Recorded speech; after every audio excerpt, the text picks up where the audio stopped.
Hello everyone, my name is Christian. Welcome to my hobby blog. Today I am very excited to talk about this movie. This is one that I had heard of but knew nothing about. This is one that is directed by Teruo Ishii, who has done many different 70s, well, mostly 60s and early 70s cult films.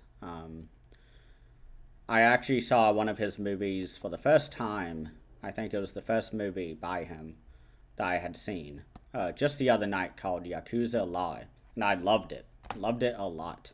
So I decided to continue my exploration, if you will, into this great director, and I'm perfectly comfortable calling him that after just watching two films of his, because this movie just blew me away watching it. Um, the movie I'm talking about today is Shogun's Joy of Torture, and I have the alternate art showing. But if you don't know what it looks like, here's. I need to take the essay out. There's nudity on the front, but this is what it looks like. So you've probably seen that cover some way. But this movie just absolutely blew me away. This is an anthology film where we follow three different, I guess, short stories about three cases of torture that is used in a satisfactory way for the person who is torturing the victims. As in, it's being done in a very violent way for the sake of it. And there's a great intro narration that kind of talks about how this is a period piece taking place in the Edo period, which is like the 1800s and before, I believe. But this person kind of narrates and says like, oh, the Edo period was rife with horrible injustices and punishments for anybody who committed any sort of crime at all. And kind of talks about how this movie is going to be telling three different stories from around this time. And they talk about in the essays that the director, Teruo Ishii, was inspired by a Japanese novelist from the early 1900s who basically is the Edgar Allan Poe, if equivalent for us. What really dark and grotesque stories. They talk about how it's, I don't remember the genre name, but it was titled Erotic and Grotesque. And so the director drew from these stories in order to make this film. And there are three stories total that we follow. The first one I really enjoyed. It's about a sister who finds that his brother had a tree fallen on him and he is injured. And the best medicine man from anywhere comes by and helps him and cures him of his injury and says, oh, he just needs to rest, a couple of weeks, maybe a few months. And she's like, oh my God, I can't pay the debt. I'm going to have to do something in order to pay back the debts. And a local merchant is like, actually, I'm paying for it. I'll pay for it. Okay, now you're in debt to me. Do whatever the fuck I tell you to. And so he kind of blackmails her into having sex with him. And so he leaves, or she leaves afterwards and goes back to her brother, and he's kind of like, oh my God, like, you did it. I told you not to go there and have sex with them, and you did. Like, I love you. And it ends up that he's romantically into her as her older brother. And so it gets really weird and incestuous. But we get a couple scenes of them getting really depressed about the situation because no matter what, they're going to die because they can't pay back the debt. they're going to eventually be found out. The merchant keeps dropping in and just having sex with her in front of the brother while he can't do anything. And so, as that happens, we get various torture scenes throughout this part where the not the daughter, but the sister is being tortured to confess that she has incestuous relations with her brother. And so instead, she confesses that she purposely tricked the merchant to pay for it with sexual favors. And so she gets sentenced to death anyways. But before that happens, actually, the merchant catches the sister after finding her brother stabbed to death in the neck, or at least bleeding out on the ground. The merchant finds her and assumes that she killed her brother. And that's when everything kind of starts rolling. But that's the first story. And before I go on, I do want to talk about the intro credit scene, because that is something that is noteworthy. Completely sets the tone for this film. We get many scenes, and by many I mean like a 3 minutes worth of all these different types of torture methods. We get crucifixion. We get crucifixion is what it's called. We get a woman getting hung and then getting pulled apart by bulls. You have 4 bulls, and she has her arms and legs tied, and they all go separate directions, and she's like a spider with its legs taken out. Then we have probably the most shocking one, because it was the first one, is that we get a woman who's like being hung or something. I don't know specifically how she was hanging, but basically she is beheaded and then she's bisected at the stomach. And so we see her head rolling off, and then she's bisected and her legs fall and her torso stays. And I was like, what the fuck? Like, this movie is starting off very grotesque. Not what I was ready for. And probably the biggest thing to note. So this is a 1968 film. This came out the same year as Night of the Living Dead, which is, back in that day when that came out, that was like, it shocked audiences. I actually have an idea of how this reacted, how this movie was received by the audiences. But even today, knowing that this was a 1960s film going into it, I was not expecting this level of violence.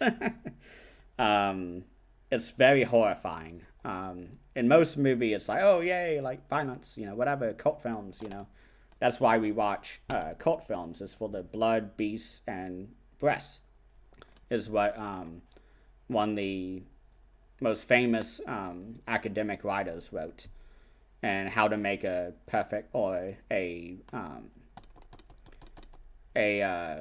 good cult film is you just gotta have the 3 B's. Like, that's all you really need, and this has it all, aside from the beasts. But I guess the men are beasts. But that intro completely shocked me, and I'll go more into the behind the scenes after I talk about the movie, because there's a lot. So I'll wait. The second story is one that I think would probably have more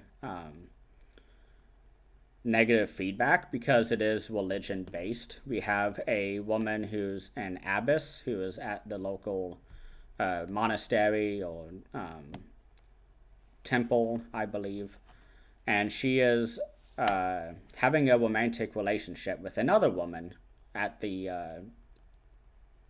religious site. I'm not really sure what it's exactly called, so I don't want to misidentify it.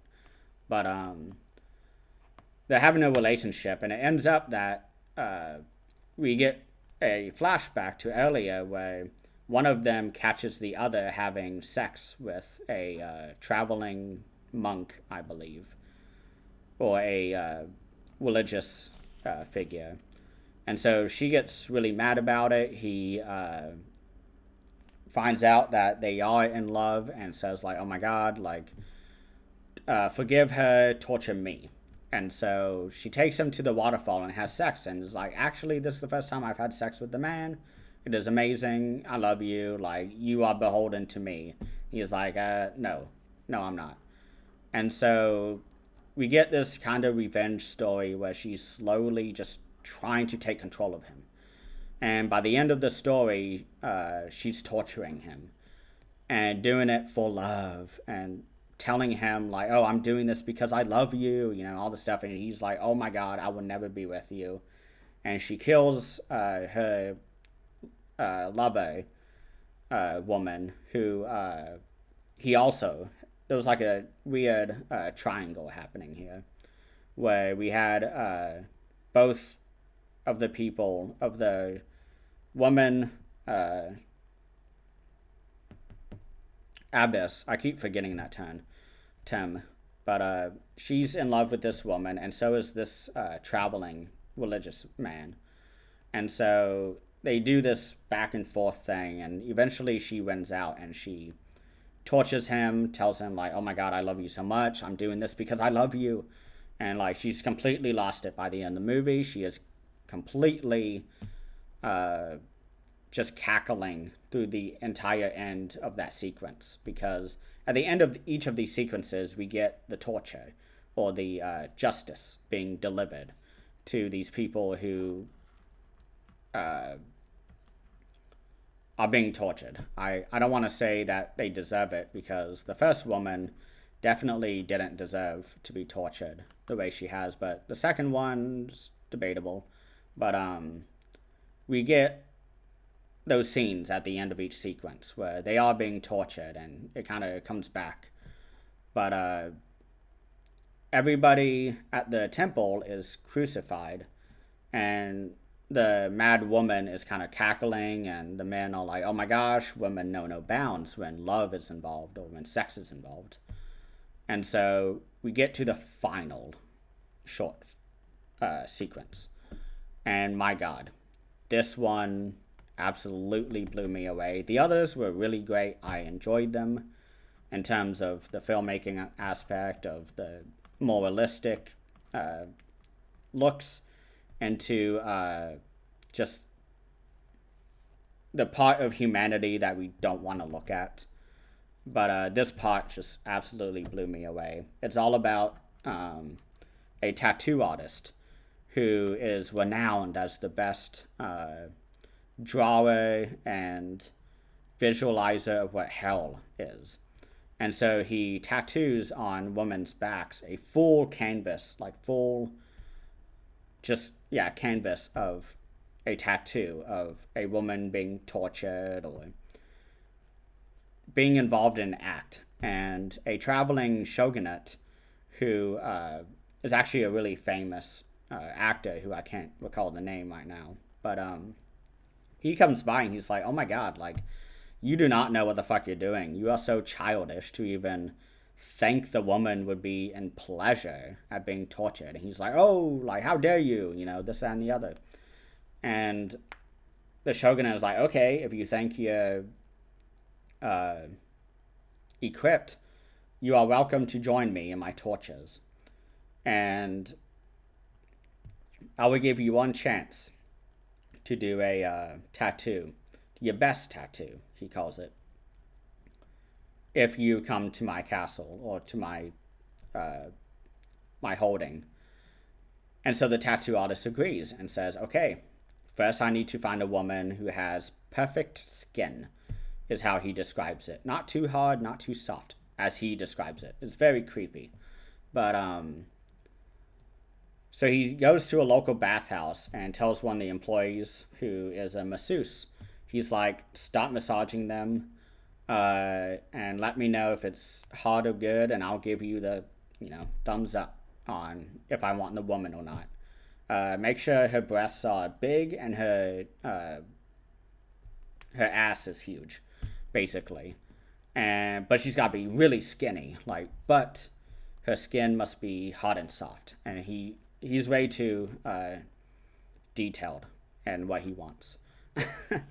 But so the masseuse goes around, and while he's doing his thing, he's like, no, like, you're wrong, you're not finding the perfect woman. He finds her himself, at the bathhouse. She walks in and he's like, "Oh my god, that's who I want for my uh, for my perfect best tattoo I've ever made and ever will make." And so she kind of, I guess he kidnaps her. I don't really know why if she even agreed to go. I wasn't paying attention. I should have. But so she goes with him to Nagasaki. The boss shogunate guy is like, "Come to Nagasaki if you are interested." And so he goes with this woman and begins just drafting and sketching the faces of women who are being tortured. And we get a lot of torture scenes during this. We get a lot of creative ones. Women on wheels with a tub on the bottom, and they're being wheeled, and they're being half drowned, and they're going just fast enough to where they can't take many breaths, but they go slow when they go through the water.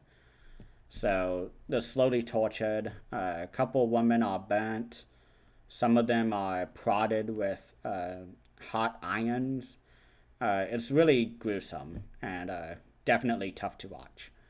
But this tattoo artist is having his, artistic inspirations full on in his face. And we get this really great scene where he finishes the tattoo and he's like, it's not what I thought it would be. I just need one more thing. And that thing ends up being the face of the torturer on the tattoo, showing the actual torture itself upon this artwork, because he has to show the representation of hell.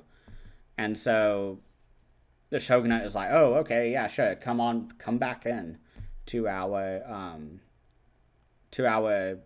prison chambers, I guess, which is where they do the tortures." And so he's there torturing, and the guy is sketching the guy's face. The painter is sketching the shogunate's face. And the shogunate is like, "Is this good enough?" And he's like, "No, no, you're not doing good. Like, keep torturing. Keep going. I'll get it." And finally, he's like, "This isn't working. You're not doing the face of anguish or of a beast." And so the painter stabs him right in the stomach. And so the guy has this absolute look of pure anguish, I guess is a good way to describe it. But it's the perfect face, is what the painter says. So he immediately writes it down as the guy is dying, because he stabbed him through the stomach into the wall, I believe, or one of the supports for the room, because it is a basement room. And so he draws it. The shogunate dies, and all his kind of crewmates kind of come down and it's like, "Hey, what's going on here?"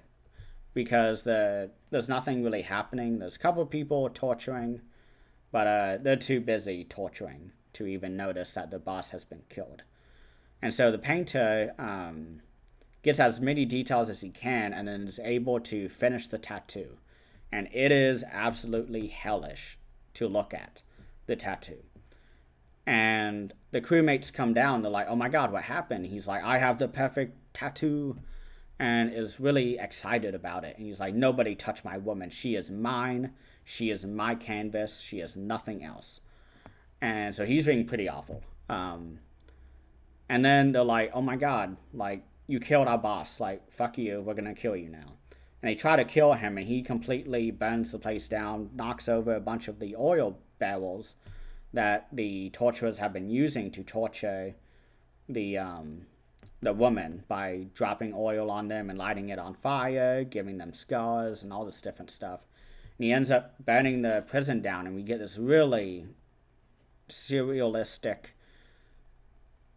feel of actual hell, because we have all these women screaming, being not tortured anymore, but burning alive. We have the woman who has the canvas tattoo on her back. She is freaking out. The painter is just making the situation worse. And it is absolutely just effective. I absolutely just loved the story of this. Like, this is probably one of my favorite. I don't want to say movies because it was just this one part. I mean, the other parts were really great, but this part was understandably, because I was reading the essays afterwards, and they said this movie was already very controversial when they were making it. There were studio people walking out, quitting. There were people talking to the press, being like, oh my god, they are making this very depraved film. This is the director, go talk to him.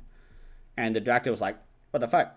The studio made me do it this way. They gave me full control and said, revitalize movies. Because around this time in Japan, which I sort of talked about on the Zatoichi episodes, is that this was a time where Japanese people were not going to theaters anymore. The TV was the main attraction for entertainment, I guess. But so Teruo Ishii was tasked with making a great movie that would appeal and was different than what they've been making for the last 15 years or so, since 1951, 1952, since the Kinji Mizoguchi era, the Kurosawa, Ozu, all these different filmmakers. And the studio was like, do something new. And so he turned to the Edgar Allan Poe equivalent novelist and was like, okay, I'm taking this story, let's go. And so he stuck to his guns this entire time. And they released the film, and after about a year, it ended up being one of the top 10 films of that year, of 1968. 1968. What I just described is so emblematic of 1970s cult Japanese films. The fact that this came out years before that is just so amazing, I guess, very groundbreaking. But considering what is shown in this movie, I mean, the cover itself gives you an indication. The color red reigns in this cover. You have undressed woman. You have the nun here. You have crucifixion on this side. You have the woman here, unclothed, being tortured. You can kind of see the tattoo artist here on the bottom, on this side. But this movie just blew me away. And reading the essays all about the director and how he had been conscripted into World War II and came back and actually did the Starman TV show, which I think Shout Factory released. But he was so tired of doing kiddie films that he was like, you know what, I'm going to go work for a different studio. And it didn't help the fact that that studio had become bankrupt. And so he kind of had to leave anyways. But he was already kind of done by that point anyways. But he went to this new studio and was like, hey, like, I have some ideas. I love this author. I want to do something. And the studio was like, do whatever. We will fund you. And so he did what he could. So much blood in this movie. He had so many people on the special effects department working on fake genitals, because at this time, which I never even knew of before reading the essays, is that you weren't allowed to show breasts, vaginas, or penises at all when making a film in the 60s. And so they had to make kind of double breasts over the actual actress's breasts, but they look pretty similar, in my opinion. I mean, they did a really good job on them, I guess, but it's such a weird thing that I found that out, and I was like, oh, like, I didn't even know that was a thing. But he had so many people working on that, and half of the people were like, oh my god, this is such an affront to the society, and, you know, all this stuff. And the studio was like, keep making the movie, we'll see what happens. And it ended up being one of the top 10 films of that year, which I've said. But it kind of goes to show that this is exactly what was needed. And everything afterwards was really drawn from this, honestly. Yakuza Law came out the year after in 1969, which I was shocked about when I found that out too. But Wow, I loved this movie. One thing that should be noted too is that this is considered part of the pink genre, and I've talked about it here and there, and I've always had issues trying to describe it. I've never really known what it is, but I finally got an answer in this essay, and it's basically softcore porn that the masses could watch. And so you had a lot of movies by Teruo Ishii before this one. Uh, this was his first actual movie, but he did a lot of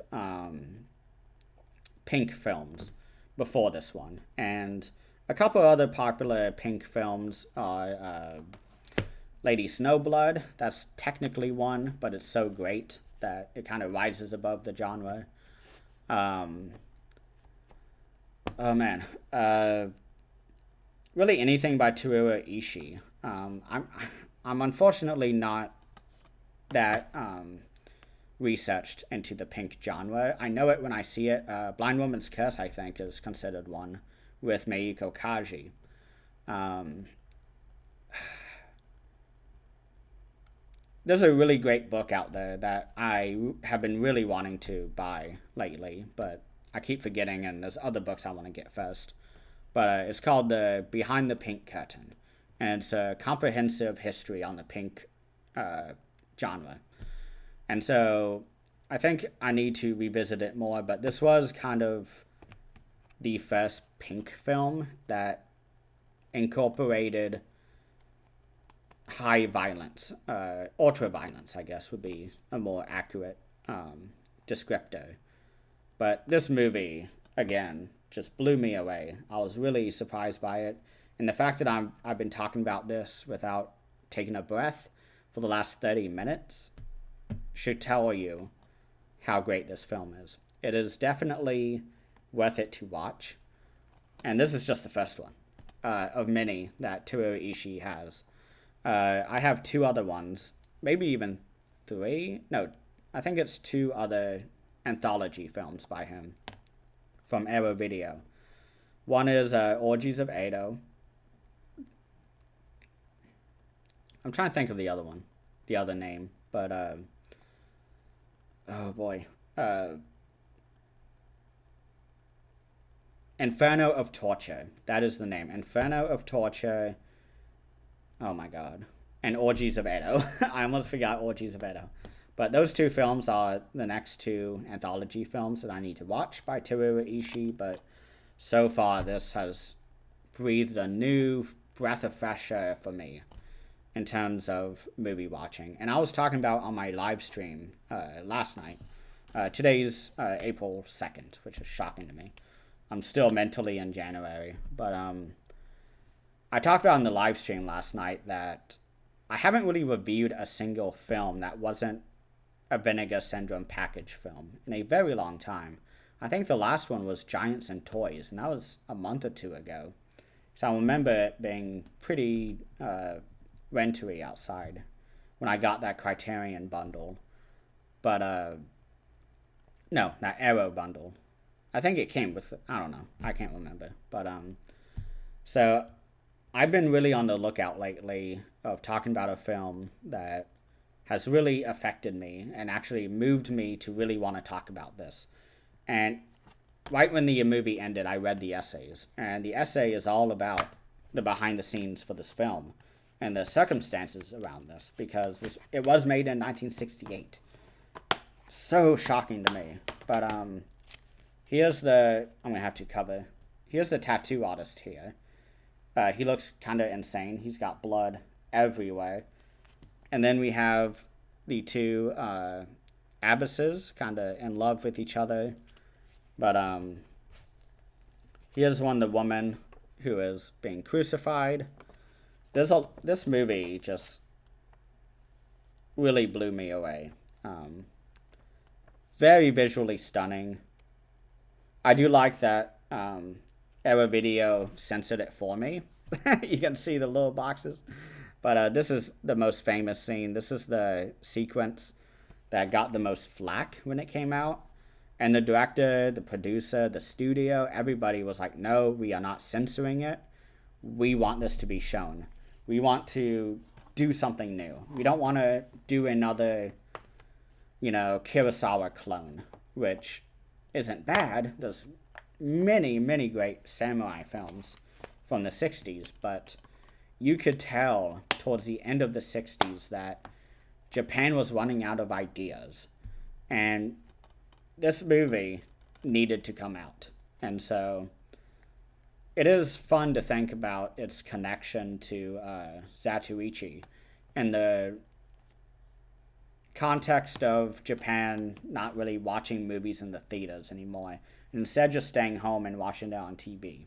That's why Zatoichi had 25 movies, 100 episodes of television, and then another movie. It's really surprising that this movie even exists. Like, what a groundbreaking movie. But I feel like I'm repeating myself a lot now, so I'm just going to say, please watch this. This is so important. Read the essays, especially. I'm very lucky in that the essays were in here, because most Arrow Video releases, they aren't in it. I don't know why Arrow Video does this at all. They stop packaging the essays with movies after like 1,000 or 2,000 units. Why the fuck is this done? I fucking hate it. I'm so happy I had it here. It is absolutely infuriating. Like, if I didn't have the essay for this, I would have nothing to talk about, because I had a lot to talk about on the individual parts, but being able to really contextualize everything into the wider Japanese cinema and just everything surrounding this movie. What a gift that I had the essay in here. I noticed with Yakuza Law, I also had the essay for that, but I didn't read it. I loved Yakuza Law, but this movie just blew me away, because this was done before Yakuza Law. This was his first movie he'd done that was part of the cult genre. So let me know what you think. I got really passionate though. But thank you all so much for watching this. Please go watch this movie if you haven't. If you have, let me know what you think. Wow, what a great film.